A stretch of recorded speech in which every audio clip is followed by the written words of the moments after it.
He saw 3 luxury cars pull through the iron gates of Cedarwood Memorial Gardens, and the only calculation he made was the one he had made every single day for 16 years. Black faces, expensive cars, Harlow County, his sector, his call. Officer Carl Briggs set down his coffee, got out of the cruiser, and walked across the east lawn of a cemetery toward a permitted, publicly registered, fully documented burial service, and dragged a grieving mother away from her son's open grave in handcuffs while the pastor was still mid-verse. He didn't ask a single question that might have given him an answer he didn't want. He didn't check the Cedarwood Public Burial Registry posted on the county website, where the Tate service was listed for 10 o'clock on a Wednesday morning. Section 22, Row 7. Permit number HR 2291 filed and approved 9 days prior. He didn't consult his partner. He didn't radio dispatch. He watched 3 luxury cars park in designated cemetery lanes, watched the black families who stepped out of them, walk toward an open grave, and he decided automatic, immediate, the groove worn smooth by 16 years of deciding the same way that something needed correcting. Stick around, because the moment Sergeant Darnell Odom opened that credential wallet and set it on the intake desk, the moment the color left Carl Briggs's face, and his fingers went cold around his coffee cup, and his entire 16-year architecture of protection began coming apart at every joint. Simultaneously, a reckoning began that would cost Carl Briggs his badge, his pension, his freedom, and every last inch of the untouchable life he had spent a career constructing. He thought she was nobody. He had never been more wrong about anything in his life.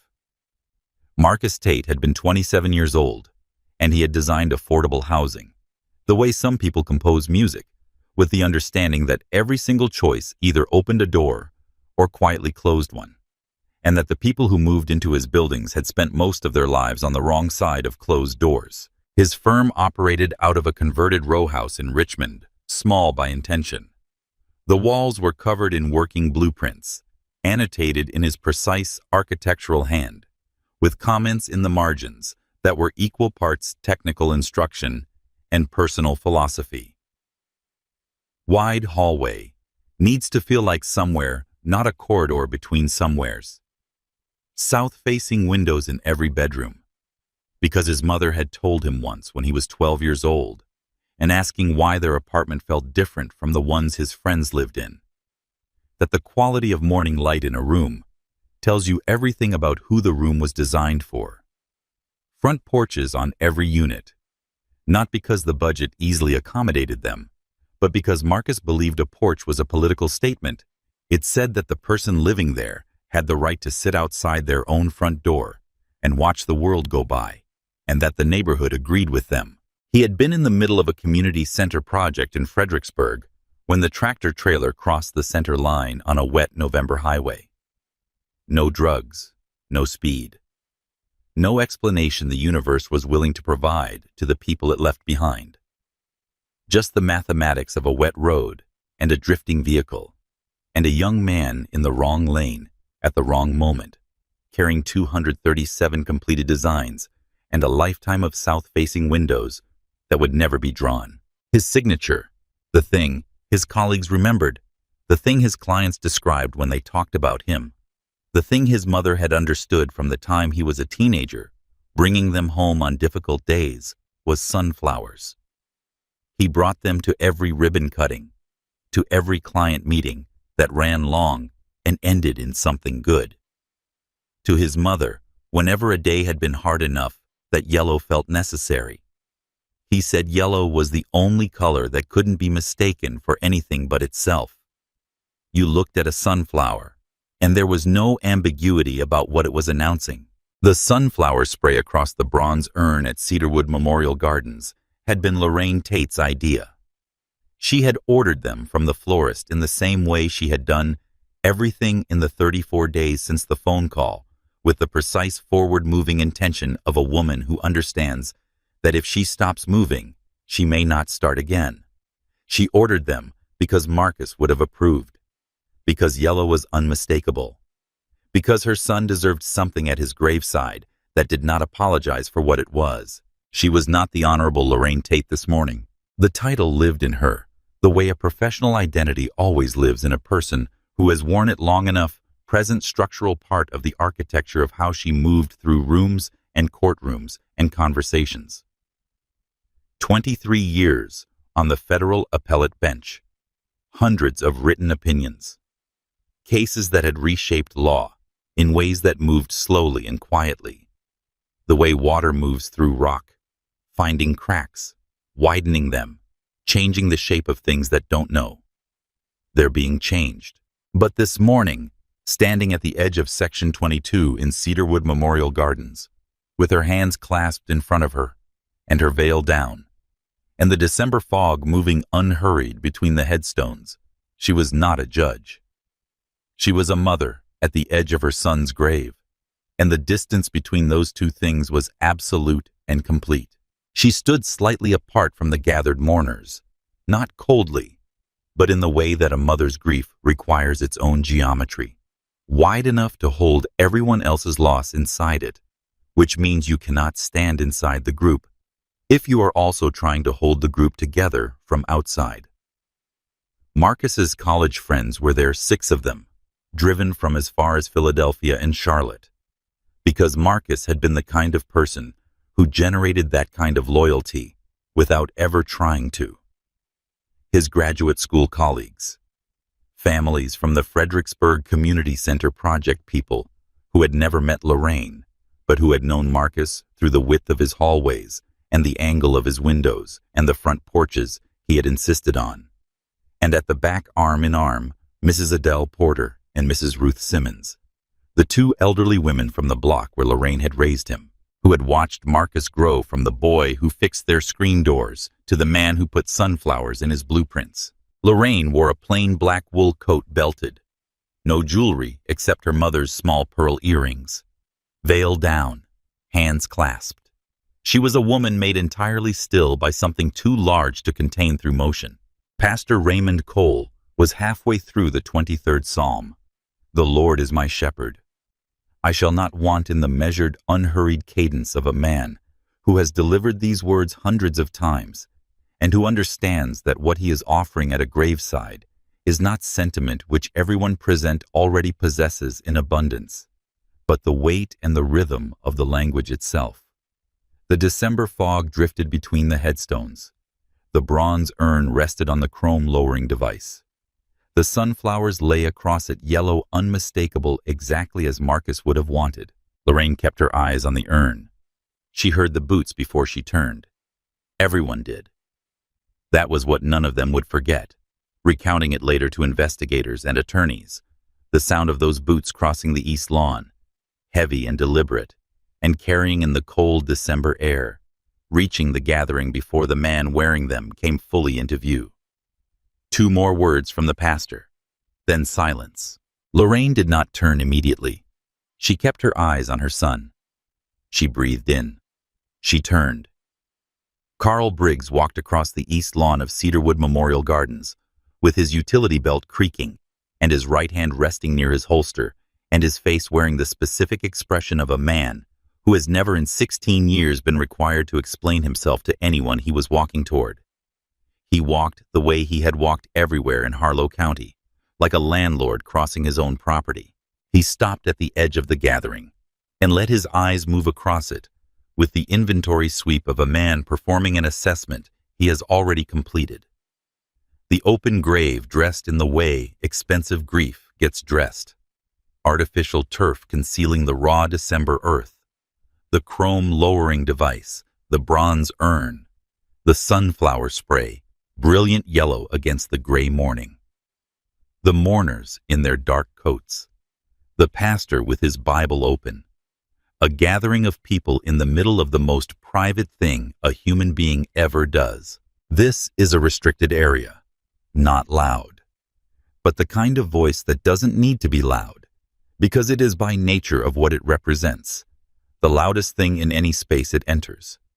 I'm going to need to know who authorized this gathering. The pastor stopped mid-word. The 23rd Psalm dissolved into the December air. One of Marcus's college friends, a young man in a dark overcoat, jaw-tight voice, carefully controlled, said, "Sir, this is a private funeral. There is a burial permit on file with—" "I'll get to you," Briggs said, not looking at him. His eyes had moved to Lorraine. She had turned fully. She looked at his badge first, the number of the department, then his nameplate, then his face. The sequence of a woman who reads situations with the precision of a professional and who has been doing it for a very long time. When she spoke, her voice was level. Not performatively calm. Genuinely calm. The calm of someone who is not afraid and is also not interested in the performance of not being afraid. "Officer Briggs," she said, "this is a permitted private burial. Permit number HR2291, filed with Harlow County 9 days ago. The service is registered on the Cedarwood public schedule for 10 o'clock this morning. I would ask you respectfully to lower your voice. We are in the middle of a service." Briggs looked at her. He let the look extend past the point where a reasonable man would have reassessed. "What I'm hearing," he said slowly, "the way a man speaks when he has decided that his patience is itself a form of power, is that you'd rather lecture me than answer a simple question." He shifted his weight, let his physical size do what it always did in these moments announce itself. Take up space. Remind the person across from him of the arithmetic of the situation. Everybody's got a reason they belong somewhere. Let's see yours. Lorraine held his gaze for a moment that contained a great deal. "My identification is in my vehicle," she said. "I walked directly from the car to the graveside. I will retrieve it now." She had taken one step toward the cemetery lane, where her car was parked when Briggs said, "Stay where you are." She stopped. She turned back. Her face shifted not to anger, not to fear, but to the expression of a person who has just had a door closed that should not have been closed, and who is in the seconds following performing a rapid and thorough assessment of the implications. "Officer Briggs." Her voice dropped one register, not raised but deepened, with a quality that anyone who had argued before her court would have recognized as a signal that something important was being said, and that it would not be said twice. "You are making a serious error. I have told you where my identification is, and I am willing to retrieve it. If you prevent me from doing so, and proceed further with this contact, the consequences will be significant, and they will be fully documented." Briggs heard the words. He processed exactly none of their meaning. What he heard, what he always heard, when someone spoke to him in that register, in that tone on his sector road, was a challenge. A black woman at a cemetery in front of witnesses, telling him there would be consequences. In Harlow County, in his sector. The sector he had held the line on for 16 years. "People like you," he said. The phrase worn smooth by repetition, always meaning the same thing, regardless of the noun that followed. Always think they're the exception. He reached out and took her left arm above the elbow. She did not pull away. She did not raise her voice. She stood completely still and allowed Carl Briggs to spin her and snap the handcuffs onto her wrists, and the only thing she said in the same measured and unbroken register she had used throughout was, "I am not resisting. I want that noted, and I want your badge number, 447. Briggs said with the ease of a man who has given out this number before and watched nothing come of it. "File whatever you want, sweetheart. Let me know how that works out for you." The cuffs went on too tight. Joey Garrett, standing 3 paces back, saw the skin at her wrist bones compress the moment the steel closed. He saw her jaw tighten, one involuntary reflex, the body's honest response to pain, and then smooth deliberately back to stillness. He took out his notebook. He wrote the time. Briggs put his hand on Lorraine's shoulder and began steering her away from the grave, past the chrome lowering device, past the sunflower spray, yellow still there, still unmistakable, resting across her son's urn. Past Pastor Cole, who stood with his Bible still open at the 23rd Psalm, unable to speak, because there are no words written for this particular interruption. Past Marcus's college friends, two of whom had their phones out now and recording hands visibly shaking. Past Mrs. Ruth Simmons, who had her handkerchief pressed to her mouth and whose shoulders were shaking with the particular grief of a woman watching something she has been afraid of her whole life happen to someone she loves. And past Mrs. Adele Porter, who drew herself up and called out Lorraine in a voice that broke on the second syllable, the way a voice breaks when it is trying to carry more weight than a voice was designed to hold. "Step back," Briggs said to her without breaking stride. "Or you're next." Lorraine looked back once. The sunflowers on the urn, yellow against the gray December light. The urn still suspended above the earth. Marcus still waiting, the service not finished, because Carl Briggs had needed someone to be right about, and she had been the nearest available person. She memorized the image. Then she turned forward and walked. The east lawn of Cedarwood to the perimeter road was perhaps 150 yards. It felt much longer. Lorraine walked without stumbling, without rushing, without performing dignity in any way that was not simply her natural carriage moving through an extraordinary set of circumstances. Wrists cuffed in front of her, black wool coat still belted, veil still down. The posture of a woman who has walked into every difficult room in her professional life with her weight over her feet and her eyes on where she was going. Behind her, the gathering at Marcus's graveside did not move. They stood in the December cold, in the specific immobility of people who have been doing the impossible math of intervention versus survival their entire lives, and who know in the cellular way that experience teaches that the math does not reliably come out in their favor. Two phones recording. Mrs. Simmons, weeping. Mrs. Adele Porter standing with her shoulders squared and her fists closed at her sides and her eyes fixed on the back of Lorraine's coat with an expression built from equal parts fury and love, and the particular helplessness of a woman who has lived long enough to recognize an injustice she cannot stop. In the cruiser, Garrett held the rear door. He did not speak. He kept his face at the careful surface of a man who is working very hard at something underneath it. Lorraine got into the back seat without assistance. She positioned herself upright, not for appearance, but because upright was simply how she occupied every space she had ever been placed in, regardless of what that space was doing to her. Through the rain-streaked rear window, she could still see Section 22, the chrome of the lowering device catching the flat December light, the yellow of the sunflowers, her son's urn, still above the earth, still waiting.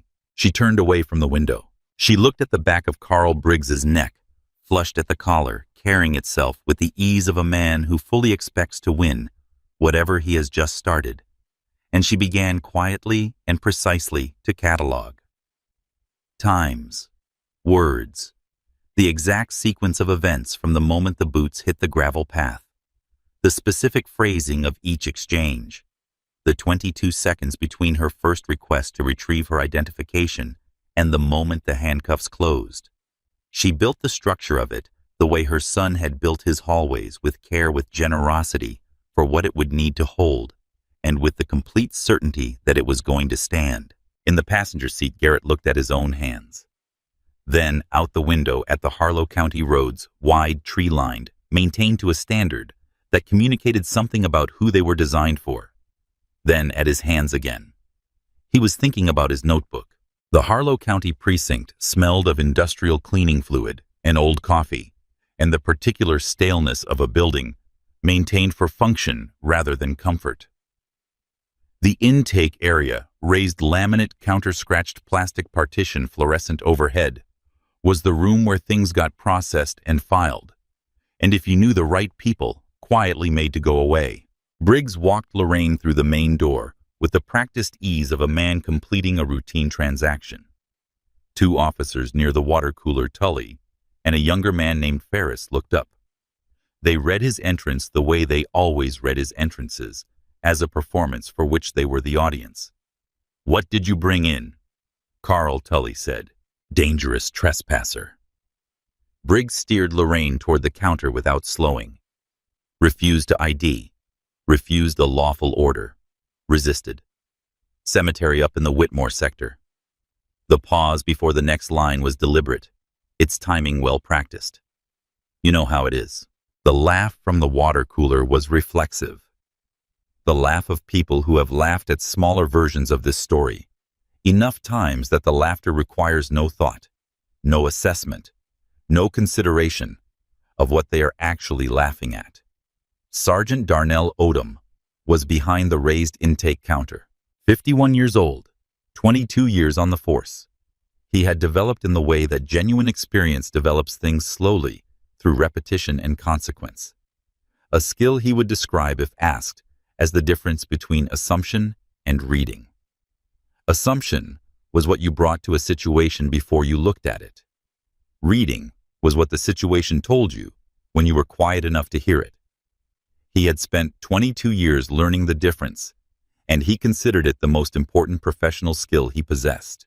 He looked at the woman Briggs was steering toward his counter, late 50s, dressed with a quiet precision that had survived being walked across a cemetery in December rain mud at the left cuff of her coat. But the coat itself, the kind of quality that doesn't rumple under pressure. Her wrists were in cuffs.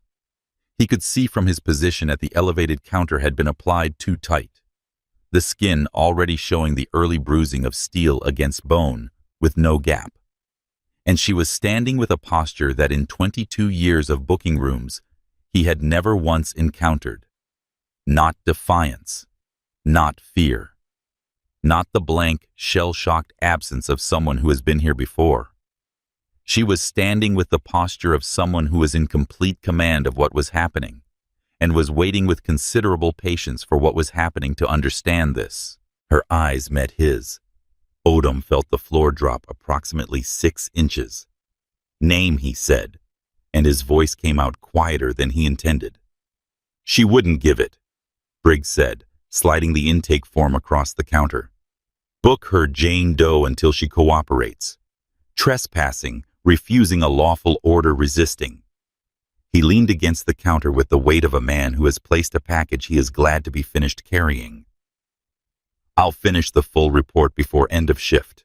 Odom looked at Briggs. He looked at the woman. He looked back at Briggs. "I'll need to hear that from her," he said. Briggs blinked. "Odom, my vehicle is a dark green Mercedes, registered to Lorraine Tate," the woman said in a voice that was clear and even and entirely without performance. The voice of someone who has spent decades making certain that what she says is heard correctly, the first time every time. "It is parked in the Cedarwood guest lane. My credentials are in the glove compartment. I asked Officer Briggs twice to allow me to retrieve them at the scene. He denied both requests. I am requesting now that those credentials be retrieved immediately." A pause. "I am also formally noting that the handcuffs have been applied too tightly, and that I have significant discomfort and some loss of circulation in my left hand." The water cooler area had gone completely quiet. Odom looked at her wrists. He looked at her face. He picked up the intake form and set it back down without writing a single word on it. He looked at Briggs. "Go get the credentials, Carl." Briggs stared at him. "She's being processed. When she cooperates, go get the credentials." Odom's voice did not change in volume or temperature. It was simply the voice of a man who has decided something is going to happen and does not require the room's agreement. Now. Briggs calculated whether this was a challenge worth meeting or a complication worth deferring. He chose deferral. He turned and walked back through the main door, and the room exhaled. Odom reached under the counter for the cuff key. Carl Briggs returned with the credentials, set them on the counter in front of Odom, and because Odom took them without opening them immediately and began making a phone call that Briggs couldn't read, drifted toward the break room where his audience was more reliable. Lieutenant Frank Corley was there refilling his coffee, the settled and certain look of a man who has been protected enough times to mistake protection for a law of nature. 53 years old. The kind of broad-flushed confidence that comes from 16 years of making other people's problems disappear before they required him to have a difficult conversation. He had handled 6 of Briggs's excessive force complaints, 6, and not one of them had resulted in a formal disciplinary finding. He was very good at a very specific kind of work. Briggs told him the cemetery story, the 3 cars, the group, the woman who'd given him lip when he asked a simple question. The way she'd talked all that formal language, all that I formally note and permit number and badge number, like she was running a deposition instead of answering a cop. Corley listened. He sipped his coffee. "You're fine, Carl. She asked for my badge number at the scene. Said there'd be consequences. They always say that." She wasn't scared, Rick. There was something in Briggs's voice that he didn't recognize from himself, a small, unwelcome quality of uncertainty. Most people, they get loud, or they go quiet, or they start crying. She just looked at me like she was taking notes. Corley set his coffee down and looked at Briggs with the patient expression of a man who has talked someone off this particular ledge before and finds the climb tedious. "Carl, I have buried 6 reports with your name on them. 6. Name one time anything has stuck to you." Briggs considered this. The answer was the same it had always been. The Union, Corley. The infrastructure of protection that Harlow County had built around officers like him over 16 years. These things had never failed. There was no reason to believe they would fail now. "You're right," Briggs said, settling back against the counter. "You're right." In the corner of the break room, a younger officer named Greg Paulson was eating a sandwich and looking at nothing in particular. He had heard the intake exchange from across the room before Briggs came in. He had seen the woman at the counter. He had seen with the specific clarity of someone young enough to still be looking the bruising around her cuffs. He thought about saying something. He gave it 4 full seconds. Then he looked back at his sandwich. The intercom crackled. Sergeant Odom requesting Lieutenant Corley to the front desk. Immediately. Corley's coffee mug stopped halfway to his mouth. Darnell Odom had opened the credential wallet the way you open something when you already suspect what it contains, and you want your hands to be perfectly steady when you find out. He set it flat on the counter.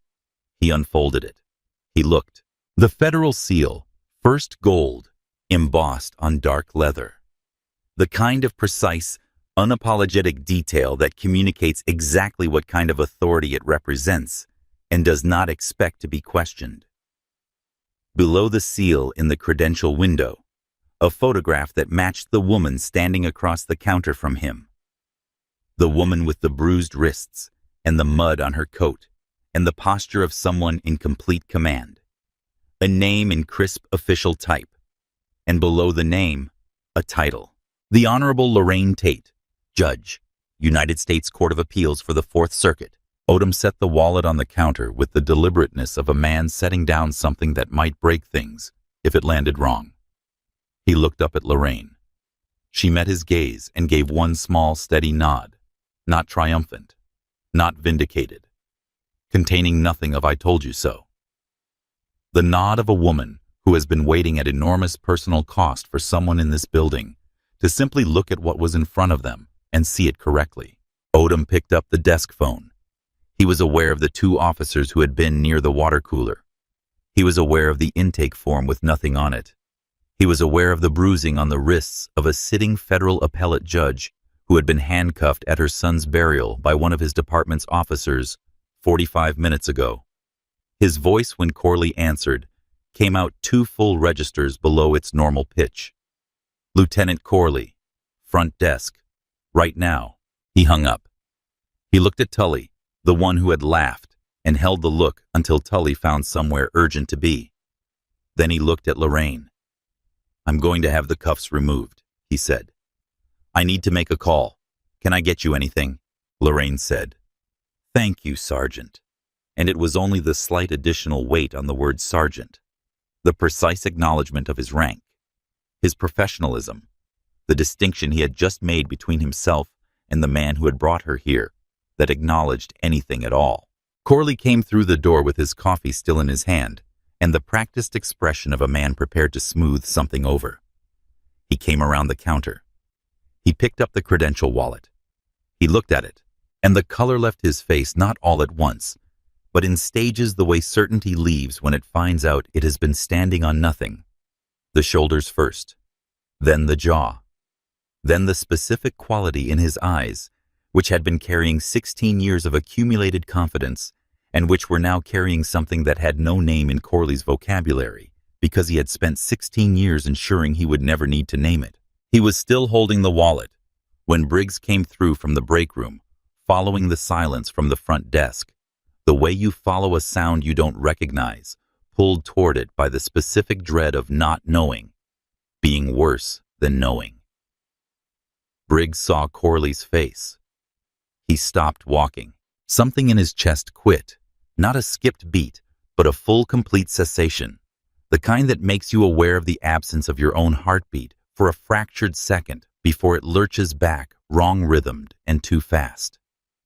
The coffee he'd been carrying was still in his hand. He realized he could no longer feel his fingers wrapped around it.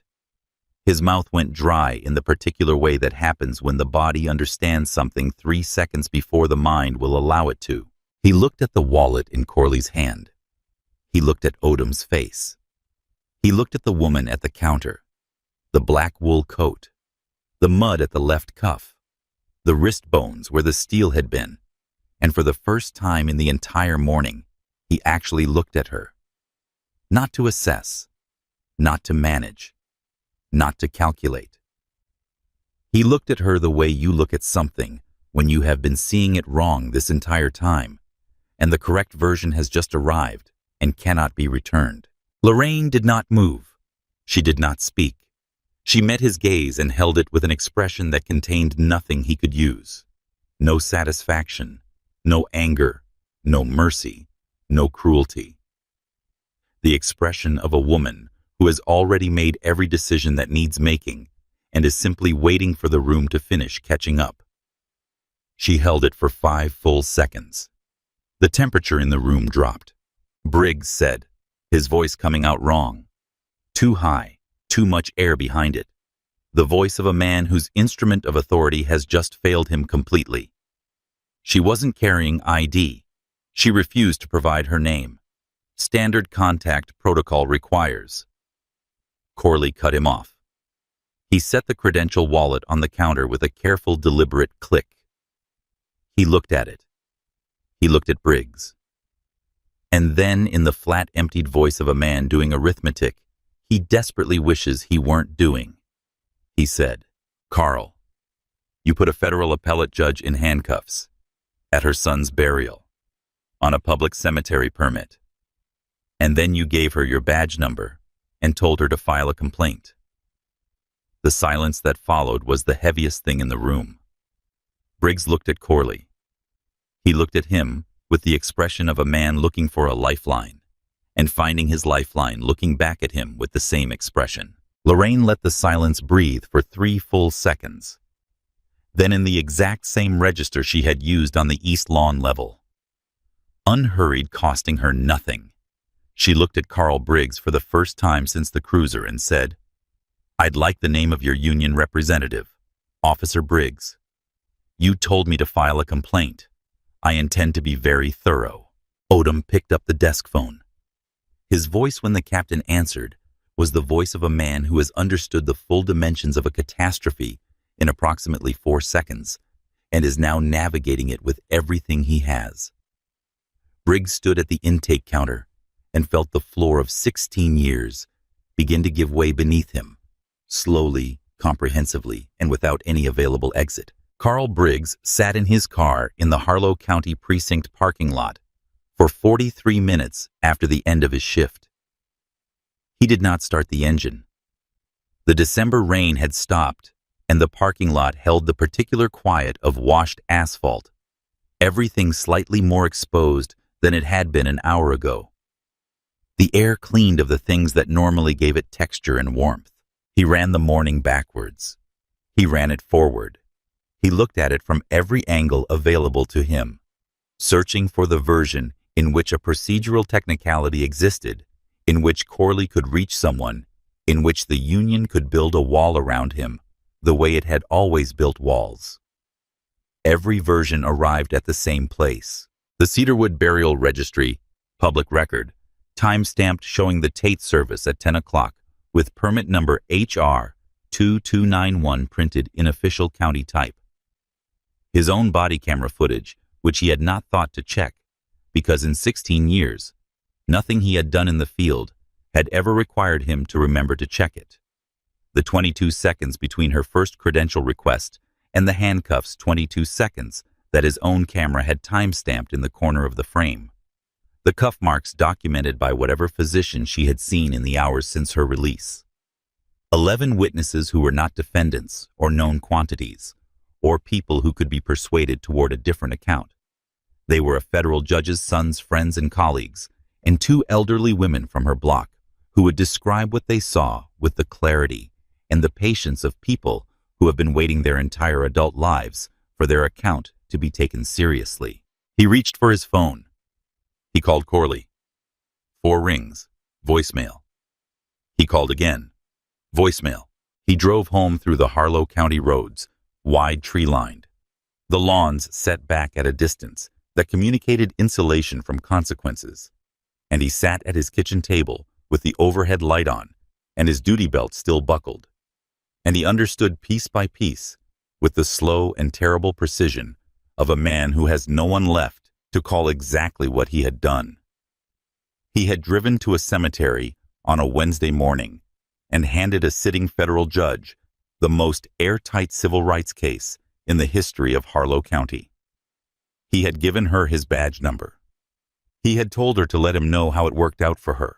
He lay on top of his bed, with his eyes open and the ceiling above him, and did not sleep. She was released at 2:17 in the afternoon.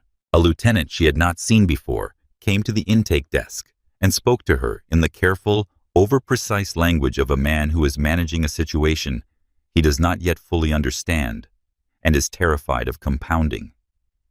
She listened to his apologies. She accepted the return of her credentials and her purse. She requested and received the incident number, the intake form, with nothing written on it, and the formal notation of Briggs's badge number, which she already had, but which she asked for anyway, so that the asking would be on the record. She drove back to Cedarwood Memorial Gardens. The burial party was long gone. The December light was thinning toward dusk, the east lawn empty except for a groundskeeper moving between sections in the gray distance. She parked in the guest lane and walked across the grass to section 22, row 7. The grave was closed. Pastor Cole had returned on his own 20 minutes after the cruiser left, returned without being asked. With the quiet determination of a man of faith who understood that a service interrupted by injustice is still a service that needs finishing, and had completed the burial for whoever remained, lowering the urn himself, because the funeral director had also gone, and it seemed wrong to let Marcus wait any longer in the December cold. The sunflower spray was still there. Rain flattened slightly, but there. Yellow against the headstone that bore her son's name, and the 2 dates that no mathematics of fairness could explain. Lorraine stood at the grave for a long time. She was alone in the way that a mother is alone with a child, even in the complete absence of other people with an access to that specific person and that specific grief that she did not allow herself in any other company. She spoke to him quietly. She told him what had happened, not softening any of it, because Marcus had never needed anything softened. She told him she was sorry the service had been interrupted. She told him the sunflowers had stayed. Then she rolled up her left sleeve. 2 bands of darkening skin at the level of her wrist bone. Not deep yet. The deepest bruising would come overnight. Her physician would note as the capillary damage worked its way to the surface, but present and specific and measurable. The marks of steel applied against bone with deliberate force at her son's graveside in a public cemetery on a Wednesday morning. She looked at them the way she looked at everything she needed to understand, without addition, without subtraction, seeing the thing itself. She rolled her sleeve back down. She took out her phone and called her law clerk. Sandra, I need the name of the best civil rights attorney in the Fourth Circuit who doesn't have a case before my court. I need it by tomorrow morning. A pause. Judge Tate, are you? I'm fine. The voice of a woman who is not entirely fine, and who is also in a more important sense entirely fine. Tomorrow morning. She stood at Marcus's grave a little while longer, the sunflowers holding their yellow against the fading December light. Then she got in her car and drove home. Joey Garrett, 25 years old, sat at his kitchen table at 11:30 that night with his personal notebook open and a pen in his hand. He had joined the force 3 years ago because he had believed with the specific untested sincerity of someone who hasn't had a belief properly examined yet that law enforcement was a service. He was still in the process of finding out what it was. He wrote what Briggs had said on the drive to Cedarwood that morning, the exact words reconstructed as precisely as he could. You know what the problem is with this sector, Garrett. Nobody holds the line anymore. People show up where they don't belong, and nobody says anything because nobody wants the trouble. Somebody has to be the standard. That's why they put me here. He wrote that he had asked what Briggs meant by where they don't belong, and that Briggs had looked at him with the patient expression of a man who has been asked an obvious question and turned back to the window without fully answering. He wrote the timeline. 9:48. Briggs exits the cruiser. No radio contact, no registry check, no partner consultation. 9:53.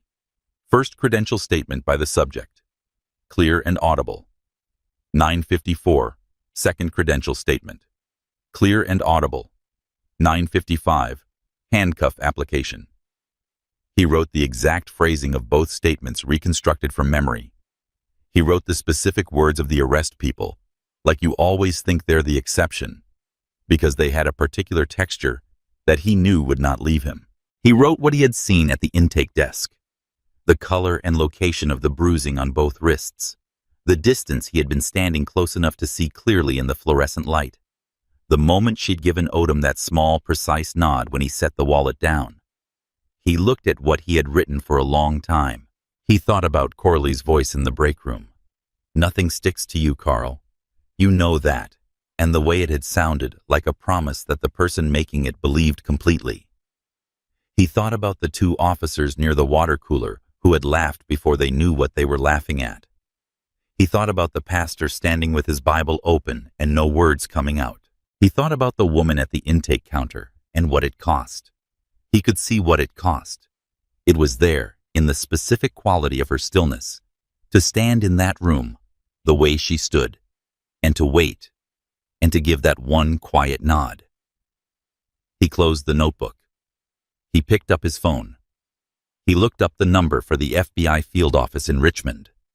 He set the phone down. He picked it up again. He dialed. Lorraine Tate filed the formal federal civil rights complaint 71 hours after her release. It was 11 pages single-spaced in the precise legal language of someone who has read 10,000 complaints over 23 years and who is for the first time writing one. She wrote it herself at her desk before her clerk arrived in the early hours of the morning, because there are some things you cannot give to someone else. The complaint named 3 respondents: Officer Carl Briggs Badge, 447, Lieutenant Frank Corley, Internal Affairs, and Harlow County, Virginia, as a municipality with a documented pattern of failure to supervise and discipline. It was filed under 42 U.S.C. Section 1983, Deprivation of Rights, under color of law, with a supplemental claim under the Fourth Amendment for unreasonable seizure and excessive force. Attached the body camera footage obtained through an emergency records request, filed within hours of her release. The Cedarwood Public Burial Registry, the incident number and intake form, photographs of her wrists taken that evening by her physician with clinical measurements of the bruising at both wrist bones, and 11 signed witness statements from Marcus's college friends, from his colleagues, from Mrs. Adele Porter and Mrs. Ruth Simmons, each describing the same sequence of events from a different position on the East Lawn, arriving at the same facts through 11 different pairs of eyes. The FBI Civil Rights Division opened an investigation within 6 days. The certified letter arrived at Briggs's home address on a Tuesday. He signed for it himself. Corley retained private counsel within 48 hours of the FBI notification and stopped returning Briggs's calls. The walls of protection did not fall dramatically. They simply ceased to be maintained, which accomplished the same thing. The union representative called Briggs on the 8th day. His voice, for the first time in 16 years of calls, did not have the sound of reassurance. It had the sound of a man reading from a document that contained things he had not prepared himself for. "Carl," he said, "you're going to need to find private representation." On advice given before Corley stopped taking his calls, Briggs submitted his incident report.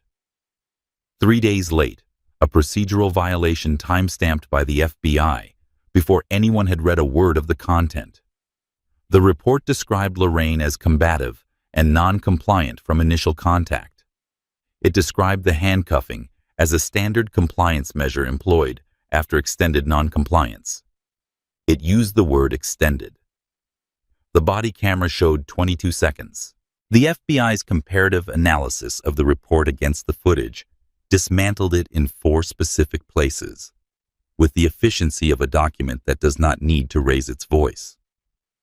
The failure to check the public registry. The 2 credential statements, clear, audible, time-stamped, contradicting, refused to provide any identifying information. The cuff application at 22 seconds, contradicting extended non-compliance. And the characterization of Lorraine's formal legal language as an implied verbal threat, a characterization that everyone on the investigative team, most of whom had spent careers in courtrooms, recognized as a description of a statutory notice, not a threat. Corley's private attorney, reading the comparative analysis on a Thursday afternoon, quietly began drafting a cooperation agreement without informing Briggs. This was the second domino. Joey Garrett walked into the FBI field office in Richmond on a Friday morning with his personal notebook under his arm. He spoke for 2 hours and 50 minutes. He asked for nothing. The union called Briggs on Friday afternoon and told him to find his own lawyer. Federal investigators building the background file requested professional records for both Lorraine Tate and as material to the incident. Her son, whose death was the documented reason for her presence at Cedarwood on December 4th. What they found in Marcus Tate's professional record was a body of work that no one had asked for and that no one could set aside once they had seen it. 237 completed architectural designs. 41 built projects affordable housing, all of them in communities across Virginia and North Carolina and Maryland that had been underbuilt and overpriced for decades. Buildings with south-facing windows in every bedroom. Wide hallways designed to feel like somewhere, rather than a passageway between somewheres. Front porches on every unit, because the architect had believed that a porch was a political statement, and he had put that belief in writing in his project notes, and the project notes were in the file. A photograph had surfaced from a Richmond newspaper, Marcus, at the ribbon cutting of his Fredericksburg Community Center 18 months before the accident, standing at the entrance in a dark coat with the ease of a person who has done the thing they were meant to do. And behind him in the entry courtyard, in large ceramic planters flanking the main doors, sunflowers. His design signature, written into the first draft of the blueprint and unchanged through every revision. Sandra Reeves found the photograph. She put it in the prosecution narrative file without comment. But it's shaped in the way that a thing shapes every sentence written in its presence, without being named in any of them, the quality of attention that the government's case would carry into the courtroom. Lorraine received the full investigative file as the complainant. She read it methodically as she read every file with the complete professional attention of a person trained to see things accurately. She went through the timeline, the comparative analysis, the witness statements, the medical documentation. Then she reached the photograph of Marcus at the ribbon cutting the sunflowers behind him. yellow in the courtyard light, and she stopped. She sat very still for a long time. Then she closed the folder. She opened the next one. She kept working. The federal courthouse in Richmond was full from before the doors opened. The line extended down the courthouse steps and around the block by 7:30 in the morning. Press. Legal observers from 3 law schools' notebooks already open. Community members from the Fredericksburg neighborhood, where Marcus's community center stood, with its sunflower courtyard from Harlow County, where 16 years of Carl Briggs had accumulated, in the way that things accumulate when no one is required to address them, from as far as Charlotte and Baltimore people who had driven, because this case had moved in the months since December from a news event into something that felt like a public question being formally required to answer itself. The question, who does the law protect and who does it get used against? Federal District Judge William Harmon presided 19 years on the bench, a reputation built on patience and absolute zero tolerance for evasion, the kind of judge that careful prosecutors aimed for and careful defense attorneys calculated around very carefully. Carl Briggs sat at the defense table in civilian clothes. His attorney's strategy, the logic of making him appear smaller, less institutional, less like what the record said he was. He had lost weight in the months since December. His face had the quality of a man who has not slept well in a long time. He looked at the table when the gallery filled. Sandra Reeves stood at the government's podium and looked at the jury for a moment before she said a word.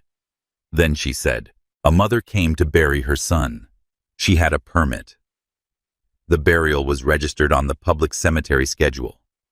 She walked from her car to the graveside with her hands free, because that is how you come to bury your son." An officer drove up. He saw 3 luxury cars and black families, and he made the only calculation he had made every day for 16 years. He did not check the registry. He did not consult his partner. He did not ask a single question that might have given him an answer that contradicted the decision he had already made before he finished his coffee. He took a mother from her son's open grave in handcuffs. The handcuffs were applied too tight. The bruising was documented by a physician that evening. Everything that follows in this proceeding is the record of that decision and its consequences. She sat down. 9 minutes. The body camera footage played on a screen large enough for the back row to read the timestamp in the corner, 29 minutes and 41 seconds in full, without edit or interruption. The gallery watched in the silence of people who know exactly what is coming and find that knowing does not make the watching easier. The moment Pastor Cole's voice cut off mid-verse was audible in the gallery. When the audio captured Lorraine's first credential statement, clear, formal, complete, at 9:53 a.m., and the footage then showed the handcuffs closing at 9:55:14, a sound moved through the room. Not quite audible. Entirely present. Briggs at the defense table looked at the table throughout. Joey Garrett took the stand on the second day in his full uniform, pressed the night before, with the attention of someone who understands that how you arrive somewhere tells the room something about what you think is required of you. He was 25 years old. He opened his personal notebook on the stand, and when Sandra Reeves asked him to describe the morning of December 4th, he read from it in the flat, precise voice of someone giving a factual account of facts he recorded at the time. He read what Briggs said on the drive to Cedarwood. He read the timeline with time stamps. He read both of Lorraine's credential statements, reconstructed verbatim. He read his description of the handcuff application and his observation of the bruising at the intake desk, the color, the location, the distance he had been standing, which was close enough to see clearly in fluorescent light. The gallery was very quiet. The defense attorney stood and asked Garrett in the tone of a man who is not confident in his question, but must ask something, whether he understood what he was doing, whether he understood what testifying against a fellow officer meant in practice for a career in law enforcement. Garrett looked at the attorney. "I understand what my job is," he said. "My job is to the law, not to the person standing next to me. A sound moved through the gallery, that not quite audible presence, the weight of a room holding something and beginning carefully to put it down. In the third row, an elderly woman pressed her handkerchief to her mouth. Not grief exactly. Something more complicated. Lorraine at the complainant's table did not look at Garrett. She looked at the middle distance with her hands folded, the same stillness as the graveside, as the intake counter, as every room she had ever walked into correctly. She was holding the whole thing as she had held it from the beginning. From outside it, so it didn't consume her. Carl Briggs took the stand on the third morning. His attorney walked him through the account slowly. The approach, the contact, the arrest. Briggs used the language of his incident report. Non-compliant. Combative, refused repeated lawful commands.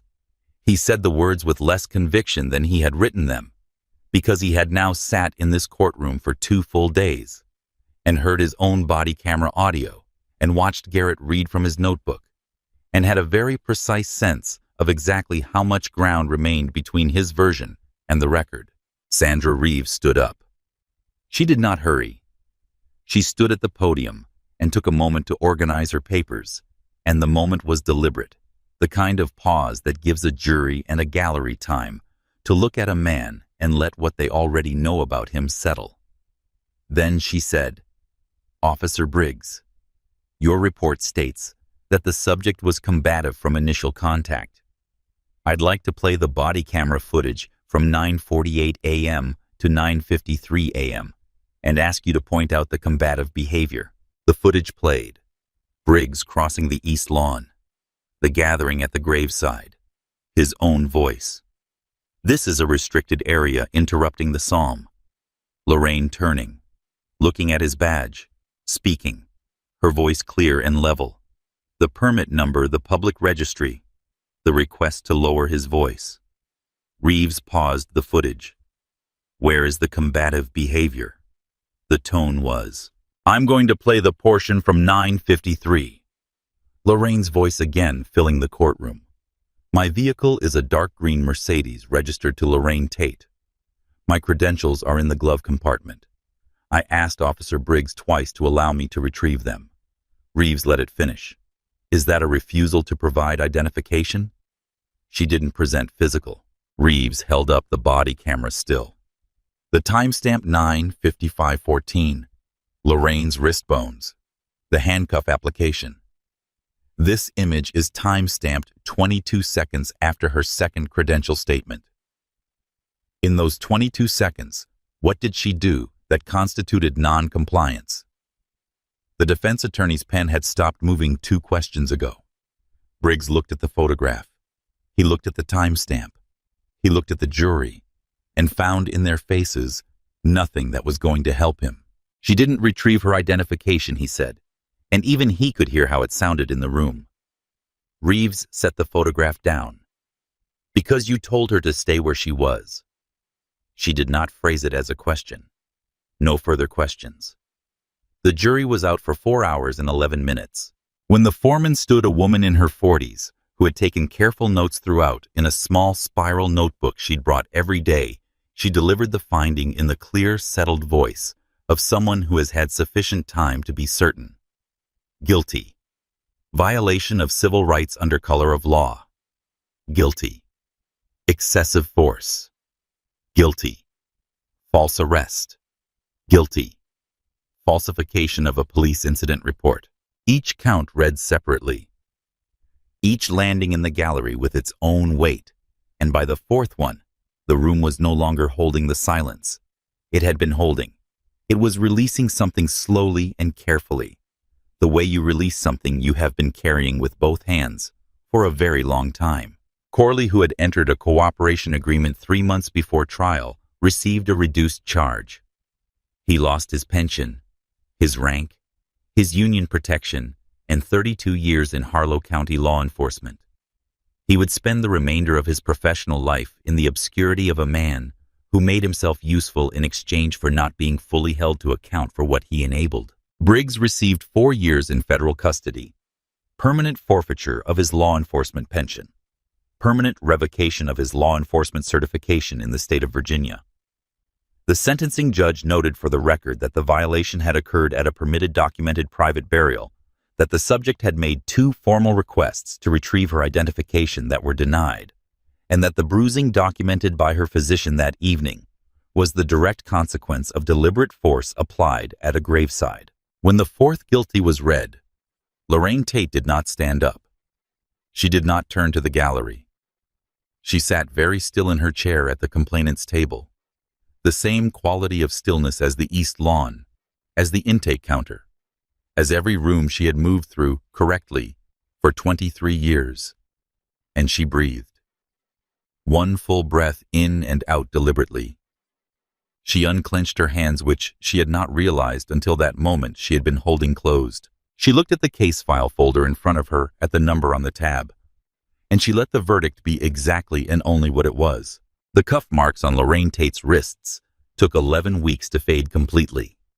By the time the last faint discoloration at her left wrist bone smoothed back into ordinary skin, Harlow County had signed a federal consent decree mandating independent civilian oversight of all use-of-force incidents, permanent body camera requirements, with mandatory retention schedules and an independent review process for internal affairs findings that bypassed the department entirely.